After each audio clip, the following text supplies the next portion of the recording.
神農爺爺，我返嚟啦！我想學多啲有關中醫藥嘅新知識啊！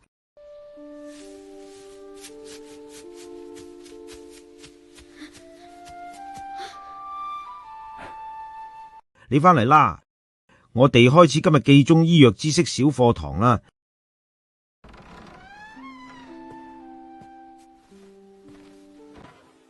神農爺爺，我肚餓啊，仲有少少頭暈添。小龍唔使驚，爺爺同你睇下，你睇人體就好似一盤棋，肚屙唔單止係肚有事噶。神農爺爺，個綠色同橙色嘅係咩啊？呢個係脾同胃，中醫話脾主運化噶，脾主運化，胃主受納，兩者互為表裏。你前日食太多涼果，凍親脾胃，食啲炒山藥調下啦。哦，原來食凍嘢會搞壞脾胃噶。爺爺，我覺得肚冇咁屙啦，頭都清咗少少。係啦，脾好咗，頭同肚都會好噶。